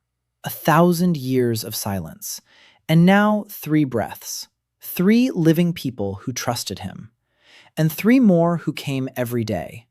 And the city around him, which didn't know that in a year or a year and a half, from beyond the edge of time, there would emerge one whom no army of the modern world could stop. Cassian lay on the roof and, for the first time in 2 months, allowed himself to think that maybe he would make it in time. Maybe these 6 would be enough. Maybe he would find a 7th. Maybe they would grow up in time. Maybe. Iola came for the 3rd time, without the council badge, without a spear, in plain clothes. She stood at the entrance to the courtyard and didn't come in. Cassian noticed her from behind the students' backs. He saw how she stood, not like a politician, not like an observer, like a person who wants to come in but can't, because her whole life she'd only ever entered on orders or by calculation. To come in just like that, for herself, without a goal, without a mission. She didn't know how to do that. Cassian approached her. She looked up. In her eyes was something Cassian had seen 1,000 times in the tower, in his own reflection on the polished stone walls. Loneliness. Not physical, deeper. The loneliness of someone surrounded by people but unable to show their true self to any of them. He told her the courtyard was open, that she didn't need permission. Iola entered. The students looked at her warily. Everyone knew who she was. Mira narrowed her eyes. Hana placed her hand on the hilt of her sword. Instinct. The Council of Guilds was the enemy in their eyes. Cassian shook his head. Not an enemy, a student. He could see it. The labels above Iola screamed. Her whole body was layers of armor she'd been wearing since she was 5. Layer upon layer, mask upon mask. And beneath all those layers stood a little girl who wanted someone to see her and not use what they saw. Cassian handed her a spear, an ordinary wooden training spear. Iola took it and assumed a stance. Flawless, textbook, dead, just like Selena 2 months ago. Only worse. Selena was scared. Iola was empty. She moved perfectly, and there was nothing behind every movement. No fear, no joy, no anger. Emptiness. Technique for technique's sake. A tool that works because it was turned on. Cassian stopped her. He said one thing. He said he could see through the mask. Iola froze. Her fingers turned white on the spear shaft. He can see through the mask. In 27 years, no one had ever told her that. Everyone saw the mask and worked with the mask and used the mask. This man said he could see what was behind it. She asked what he saw. Cassian paused. Then he said he saw a person. Just a person. Iola stood with the spear in her hands, and the world around her cracked quietly. 22 years of masks, 22 years of calculations, 22 years of endless utility. And a barefoot vagabond said he saw not a tool, but a person. She lowered her spear. She nodded. She came the next day. 7. That same day, Iveyne sat in her cell in the Order's temple, reading old scrolls. She was looking for any mention of the Keeper. The Order had kept its archives for 1,000 years. Most of them had been copied and edited so many times that nothing remained of the originals. But Iveyne knew how to read between the lines. She found a scroll that had not been rewritten, an old one, an authentic one, 1,000 years old. The edges crumbled at the touch. The ink had faded to a ghostly pallor. She read slowly, syllable by syllable, an ancient dialect. The scroll described the ritual for sealing the Godbeast, the 7 guardians, their names, their roles, and one line that made Iveyne's heart stop. The 7th was not chosen from among the heroes. The 7th was summoned from another world. His soul was taken without consent. The 6 chose him because the ritual required a sacrifice who would not give up. Not the strongest, the most tenacious, the one who would never give up. Iveyne laid the scroll on the table. Her hands were shaking. For 1,000 years, the Order had taught that the Guardian was the greatest hero of the age, that he had entered the tower of his own free will, that his sacrifice was a conscious choice. A lie. 1,000-year-old lie. He wasn't asked, he was taken. The 6 of his comrades, the very ones whose descendants founded the Order, deliberately chose the weakest and kindest and locked him in the tower forever. Because they knew he wouldn't give up. Because they knew that a man who had come to training for 12 years for the sake of a single student wouldn't abandon the seal, even after 1,000 years. Iveyne sat in the darkness, and the world she knew crumbled. The Order she served was built on betrayal. The symbol she prayed to was the mark of those who stole another's life. And the vagabond in the blacksmith's yard, if the scroll is true, if he is the one, 1,000 years, alone, without a choice. Iveyne pressed her hands to her face and, for the first time in her life, didn't know whom to pray to. The next morning she came to the blacksmith's yard. Not as a messenger of the Order, not as an observer. She came and stood before Cassian and looked him in the eyes. Cassian could see that she knew, not everything, but enough. He could see how her labels had changed overnight. Her faith had crumbled. The new one hadn't taken root yet. She stood in the void between what she was and what she would become. Iveyne didn't say a word. She simply took her place in the ranks alongside the others. Cassian nodded. 7 in the ranks. Theo, Mira, Wren, Selena, Hana, Iola, Iveyne. He looked at them, and his chest felt tight. Not from pride, from something greater. From the realization that he had waited 1,000 years for this moment. He didn't know what he was waiting for, but he had waited. 7 students, 7 different paths, 7 different pains, 7 different stories, and him, the teacher, the one who stands behind and watches them grow. Cassian learned the truth a week later, not from Iveyne. He found out on his own. The counter in his head changed. It grew louder, and along with the ticking came images, fragments, memories that the tower had kept locked away for 1,000 years and was now releasing as the seal weakened. He saw the ritual. 6 stood in a circle. He stood in the center. They told him this was the only way, that the Godbeast couldn't be stopped from the outside, that someone had to stay inside and hold the seal. He saw his own eyes in the blade's reflection, young, frightened, confused. A soul just torn from Earth, from another world, from another life, from the gym where it smelled of sweat and rubber mats, and where boys clashed wooden swords. He saw the 6 exchange glances behind his back. He saw understanding in their eyes, a cold, calculating understanding. They knew what they were doing. They knew they had chosen not a hero, but a victim. Not the strongest, but the one who would not give up. A school instructor who had come to practice for 12 years, even for the sake of a single student. They had studied him before they snatched him away. They knew everything about him.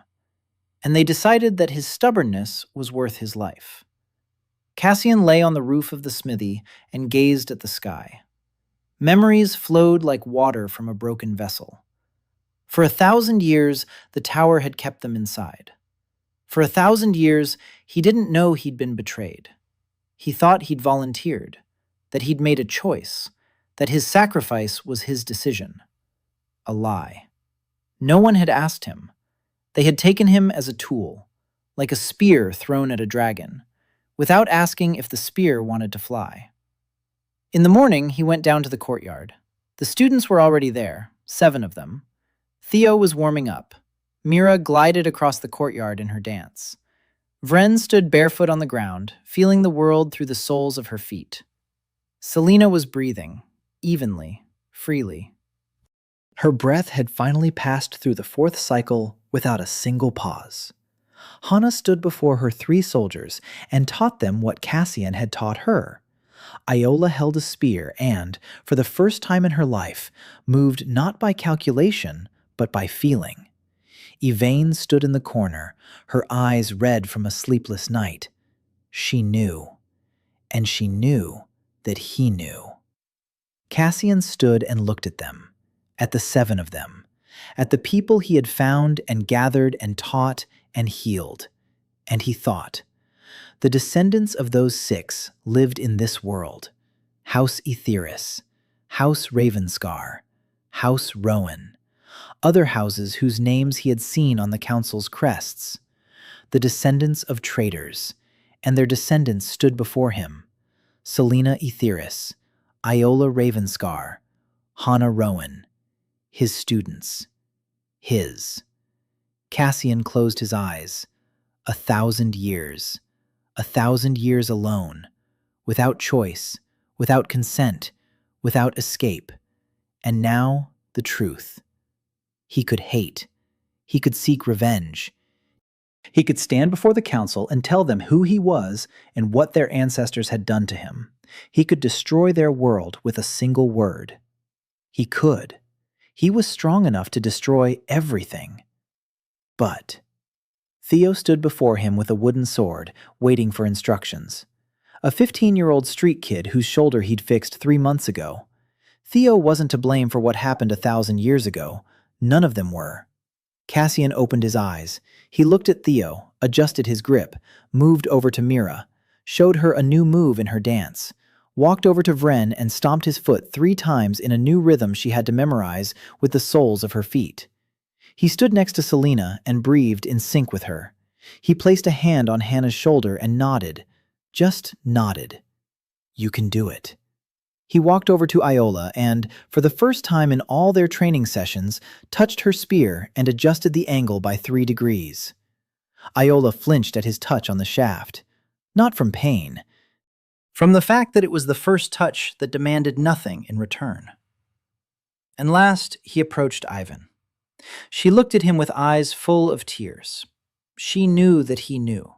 She expected anger, or pain, or accusations. Cassian looked at her and said she needed to relax her shoulders during the breathing exercise. Just that. No anger, no accusations.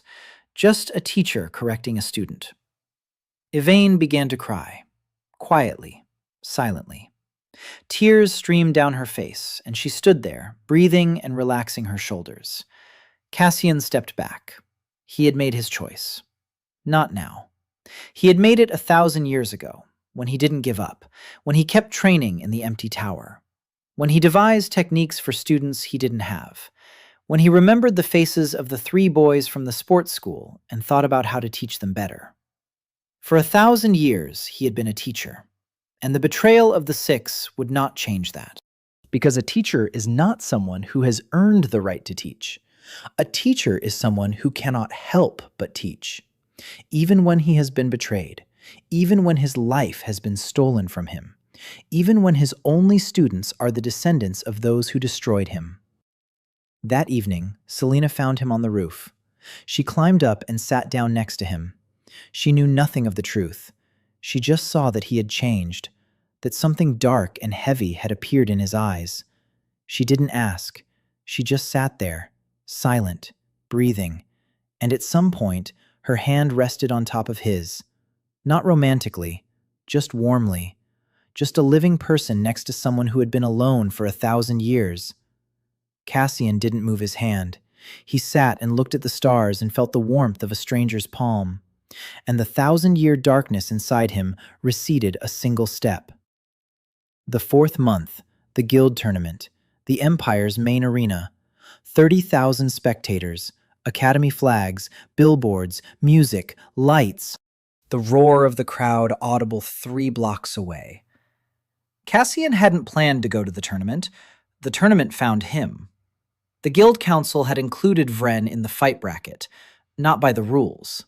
By design. A deaf girl from an orphanage with no academic affiliation. They pitted her against the adult division champion, Master Goran Ash, 34 years old, 2-time champion, a specialist in the power style, 100 kilograms of muscle and speed. The council wanted to show that street fighting was nothing, that the vagabond and his students were a joke. A deaf girl against an adult champion. Public humiliation. Iola found out about this the day before the tournament. She came to the blacksmith's yard in the evening. She told Cassian. Her voice was steady, but it rang with fury. She knew the council was doing this on purpose, and there was nothing she could do from the inside. Cassian listened. He looked at Wren. The girl was sitting on the ground, petting a cat that had taken to coming into the courtyard. She didn't know that tomorrow she would have to face a man twice her size and 3 times her weight. Cassian crouched down in front of her. He explained with gestures. Wren read his hands. Tomorrow, the arena, a formidable opponent. She looked him in the eyes, without fear, absolutely without fear. Wren Tao was never afraid. Fear comes through sounds, through screams, through the roar of the crowd, through the clang of weapons. Wren heard none of that. Her world was silent, and in that silence, fear had nowhere to hide. She nodded. Cassian spent the rest of the evening with her. They worked on a single form, that very one, the only form he had spent 4 months personally crafting for her body and her deafness. The form was simple, 1 movement, 1 evasion, 1 response. 3 elements, but each element was honed to a perfection no master in the Empire had ever seen, because each element worked through the vibrations of the earth, through what Wren heard with the soles of her feet.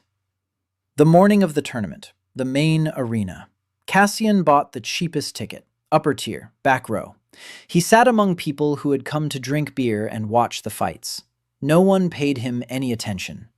A barefoot vagabond in the cheap seats. Down below, the arena glistened. Sand, lights, shields with crests. 30,000 people. A roar of voices. The announcer declared the fight. A special exhibition, an exhibition match, a deaf, street-trained student against the adult division champion. The crowd stirred. Someone laughed. A girl against the champion. A joke. Goran Ash entered the arena, huge, calm, confident. He didn't want this fight. He knew the council was using him. But refusing the council meant losing his license. He decided to end it quickly. 1 strike, clean, no injuries, just to show the difference in skill levels. Wren stepped into the arena, small, barefoot, dark hair pulled back into a bun, a wooden sword that Cassian had carved for her himself, tailored to her palm, to her height, to her center of gravity. 30,000 people were watching her. She didn't hear them. She felt the arena's vibration through the soles of her feet. Thousands of feet, thousands of hearts, a rumble that wasn't a sound, but a tremor of the earth. She took her stance. Her stance, the one that wasn't in any textbook. Low, wide, feet completely on the ground, maximum contact with the surface. Goran Ash looked at her.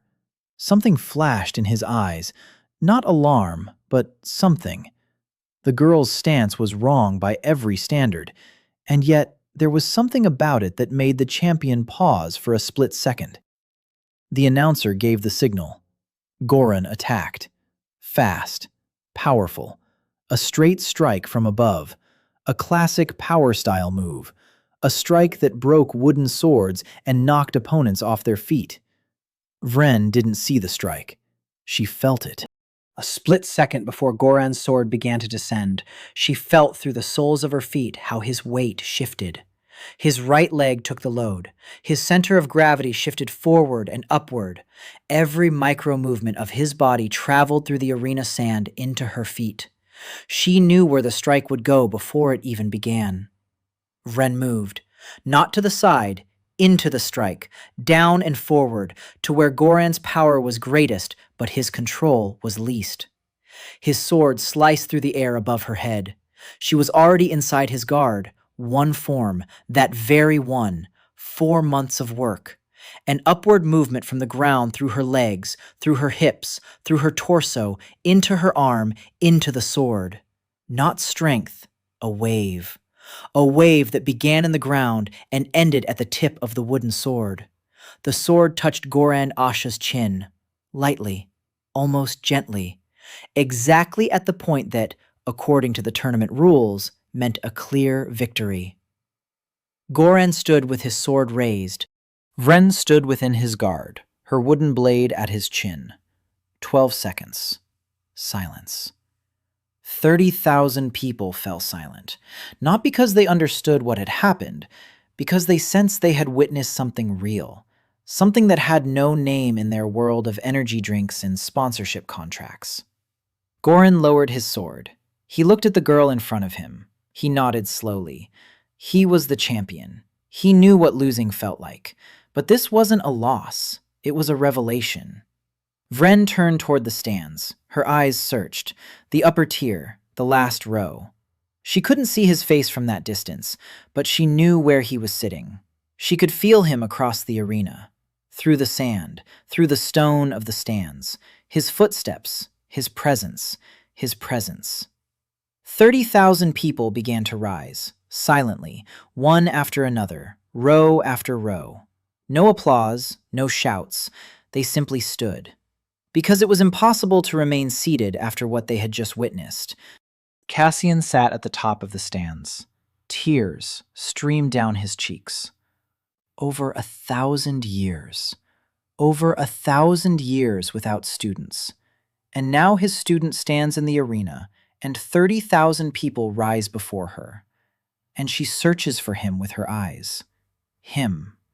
Her teacher.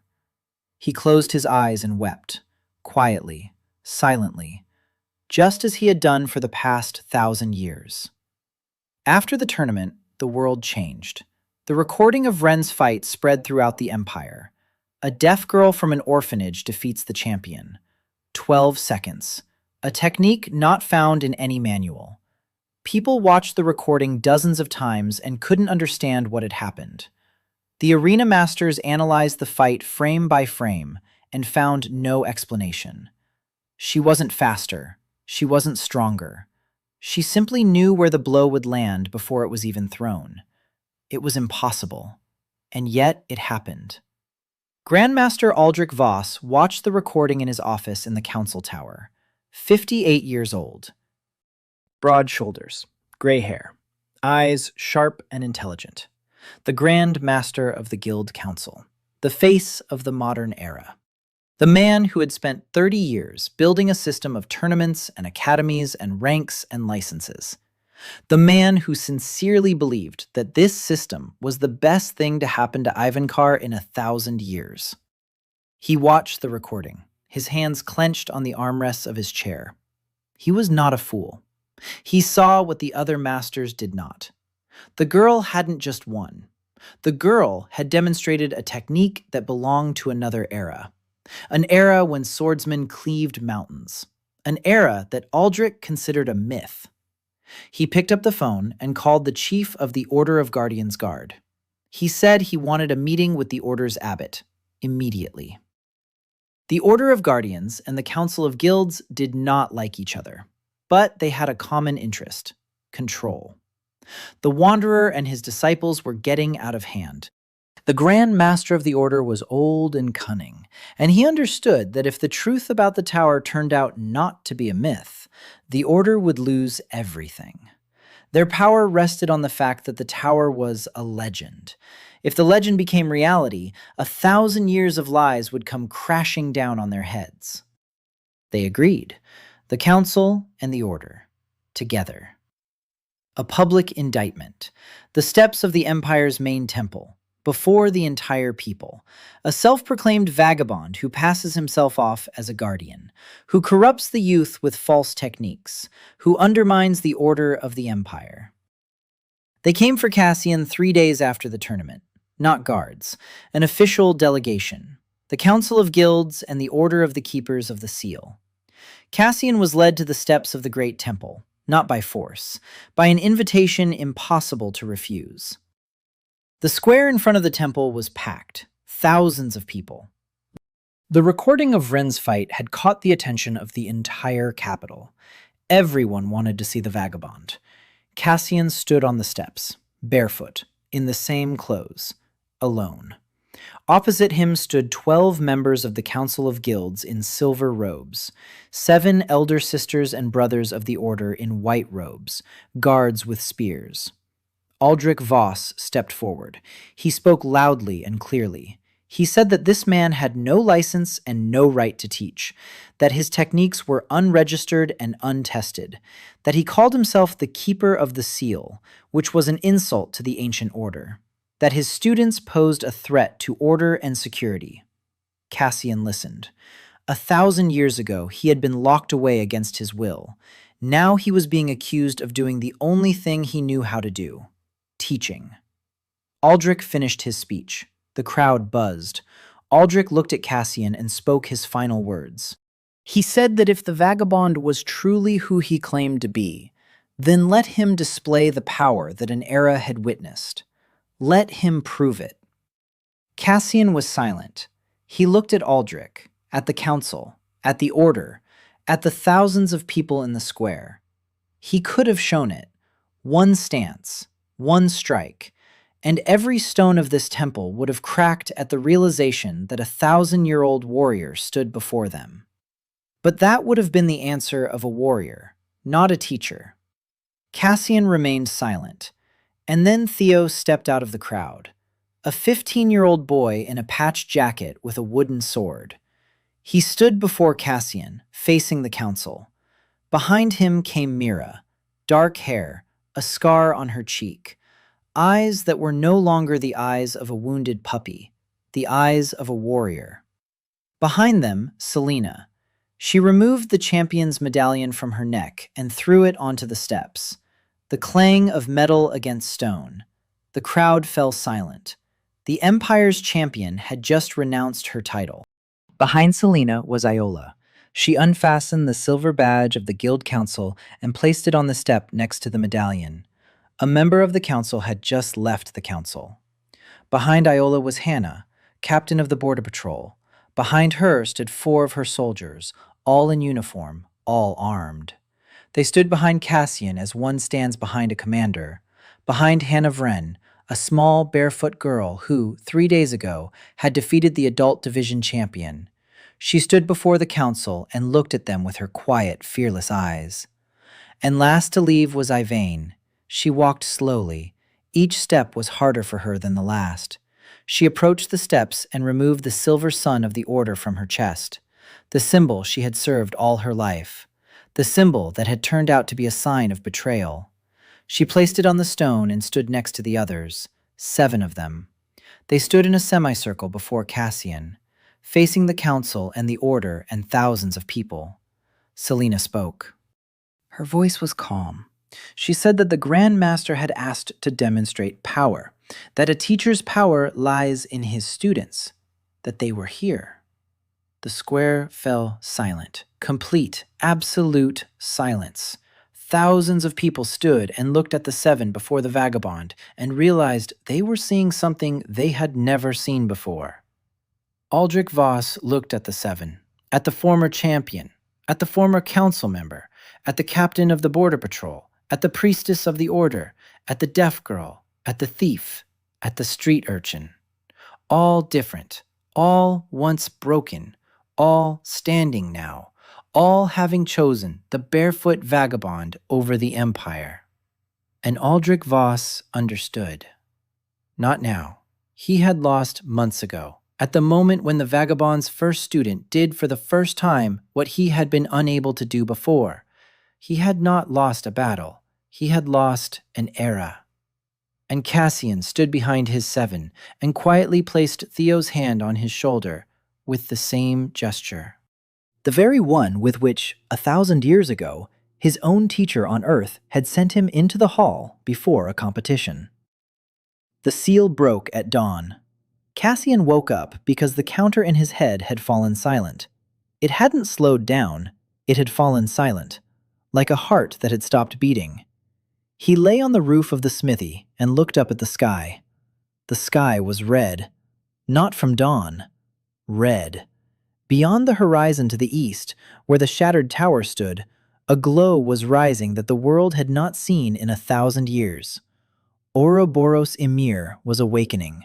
the devourer of worlds, he whose very presence caused reality itself to warp and melt.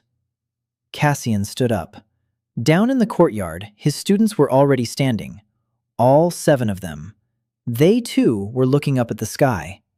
Theo gripped his sword, a real one, made of steel.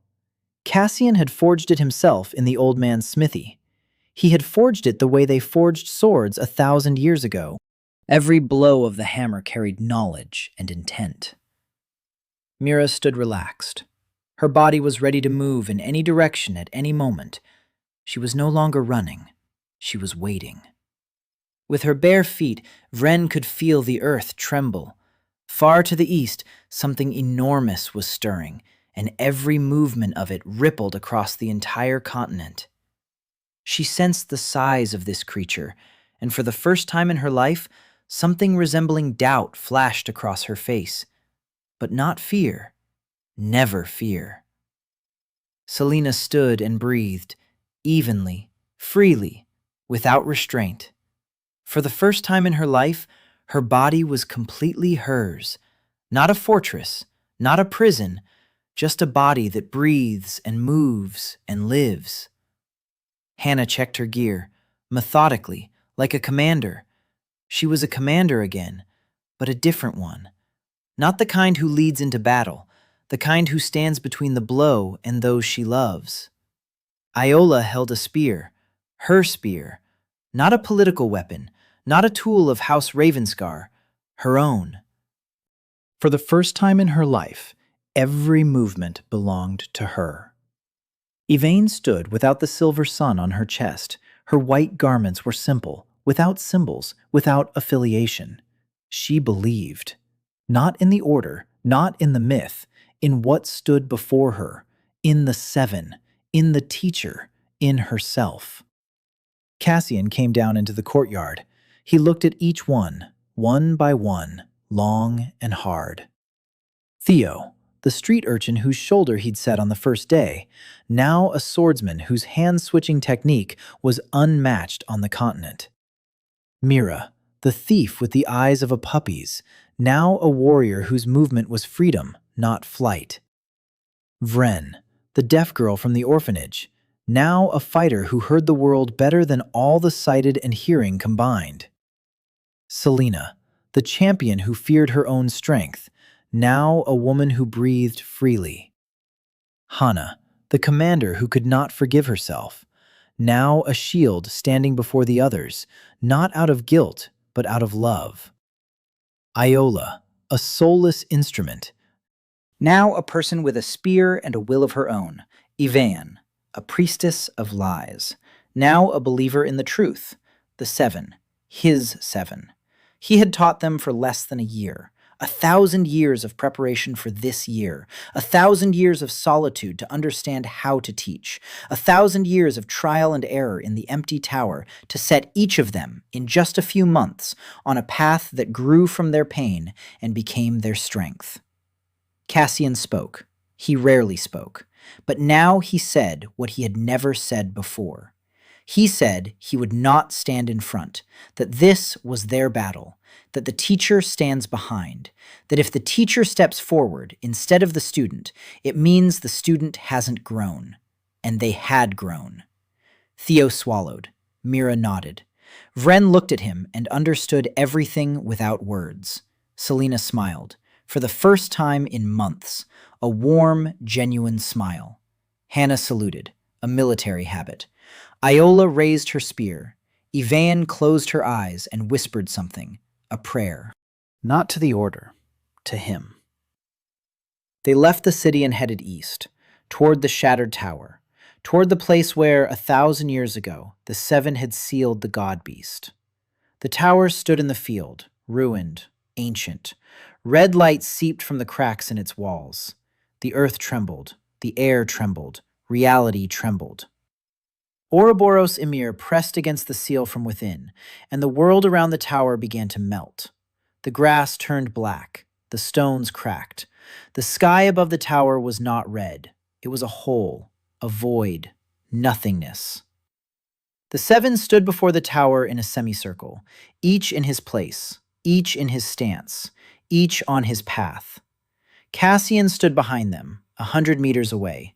He held no weapon. He took no stance. He stood and watched. The tower collapsed. The walls crumbled to dust. From the dust rose something that made the world shudder. Ouroboros-Ymir, the devourer of worlds, a creature from the age when gods walked the earth. Its body was darkness. Its eyes were fire. Its voice was a silence that burst eardrums. Wren did not hear that voice. She was the only one of the seven who stood without wavering. She felt the Godbeast through the soles of her feet. She felt its weight and its movement and its intent. And she stepped forward first. A small, barefoot girl stepped toward the devourer of worlds. Theo followed her. Mira followed them. Then Hana. Then Iola. Then Selena. Last of all, Iveyne. 7. 7 different paths. 7 techniques, each existing for only one body. Theo attacked with a switch of hands. A strike from the right, an instant transition. A strike from the left. The Godbeast did not expect this. For 1,000 years it had fought a single opponent, a single style. Now there were 7 of them, and each moved in their own way. Mira didn't attack. She glided. She evaded. She redirected. Every blow from the Godbeast fell into emptiness and returned to him. Wren stood on the ground and sensed every movement of the creature. She relayed the information to the others. Not with words, with movement. A single stomp of her foot, and everyone knew where the next attack would go. Hana stood before those who were retreating. A shield. Every blow aimed at the attackers' backs met her, and she held her ground, just as Cassian had held his for 1,000 years. But she wasn't alone. Iola attacked with her spear, precise, swift strikes at vulnerable points, not at random, calculated, with understanding. For the first time in her life, her calculations served not politics, but life. Selena breathed, freely, and every strike of her sword carried the power she had hidden for 10 years, full force, without restraint, without fear. She was not a champion. She was a sword, a real sword. Iveyne did not fight. She stood in the center of the semicircle and performed what Cassian had taught her last. A seal, a new seal, not the one the traitors had created 1,000 years ago, an honest one, built not on a stolen sacrifice, but on the voluntary choice of the 7. Light streamed from her hands, white, pure, not the silver sun of the order, true light. The battle lasted an hour, or an eternity, or a moment. The Godbeast roared and thrashed, and the world cracked around them. But the 7 stood, each in their place, each on their path. And gradually, Iveyne's light grew brighter. The seal took shape. Not a prison, not a cage. Bonds. The voluntary bonds of the 7 who had chosen to stand. Ouroboros-Ymir wavered. For the first time in 1,000 years, he felt something he had never known. Not strength, not power, choice. The 7 stood before him not because they had been locked in, because they had decided to stand. And that was stronger than any prison. The seal closed. The Godbeast retreated, not back into the tower, deeper, to where the seal was held not by stones, but by will. The 7 stood on the field before the ruins of the tower, alive, all 7, wounded, exhausted, but alive. Wren turned first. She looked back, at Cassian. He stood 100 meters away, where he had stood since the battle began. He hadn't taken a single step forward. He hadn't intervened once. He stood and watched, like a teacher at a competition, like a coach on the sidelines, like that school instructor who had come to practice for 12 years for the sake of a single student. Theo turned to him. Mira, Selena, Hana, Iola, Iveyne. The 7 looked at their teacher, and Cassian Vale stood barefoot on the grass and wept. Not from grief, not from relief, from the fact that for the first time in over 1,000 years, his students had won with him. Not instead of him, with him. He hadn't become the one whose students were stronger than him. They weren't stronger, they were different.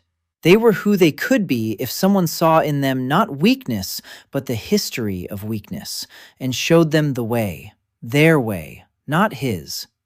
Selena approached him first. She said nothing. She simply stood beside him. Then Theo, then the rest. The 7 stood around Cassian on the field near the ruins of the tower. The sky was clearing. The red light was fading. Blue was returning. Ordinary blue. The very same blue Cassian had seen when he stepped out of the tower on the first day. The one he couldn't take his eyes off. A blue sky, wet grass, 7 people nearby, and silence. Not the tower's dead silence, alive, full of breath and heartbeats and the warm presence of those who needed him. Cassian Vale, body 23 years old, soul 1023, school fencing instructor, keeper of the seal, a teacher. He stood among his students, and for the first time in over 1,000 years, he was home.